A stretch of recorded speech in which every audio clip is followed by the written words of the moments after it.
क्या आपको पता है कि महामारी के दौरान एक छोटे शहर के बेकर ने अपने दादाजी की 80 साल पुरानी बेकरी को बचाने के लिए क्या किया था? जब कारोबार बंद होने के कगार पर था, फूड डिस्ट्रीब्यूटर्स ने उसे 70% सस्ते प्रोसेस्ड इंग्रेडिएंट्स ऑफर किए। वो तुरंत अमीर बन सकता था, लेकिन उसने मना कर दिया।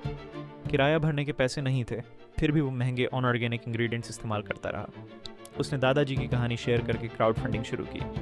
कम्युनिटी ने साथ दिया, पैसे जुटाए, फूड ब्लॉगर्स ने उसकी ऑथेंटिक अप्रोच को नोटिस किया, नेशनल मीडिया ने कवरेज दी। आज उसके 3 आउटलेट्स हैं, कुकबुक डील है और 2 स्टेट्स में रेस्टोरेंट्स को ब्रेड सप्लाई करता है। लोगों ने उससे पूछा कि उसने शॉर्टकट क्यों नहीं अपनाया। उसने कहा, सस्ते इंग्रेडिएंट्स मुझे 1 साल के लिए अमीर बना देते, लेकिन दादाजी के वैल्यूज़ ने मुझे ज़िंदगी भर के लिए गर्वित बनाया। एक फैसले ने सब कुछ बदल दिया, क्योंकि उसने इंटेग्रिटी को चुना।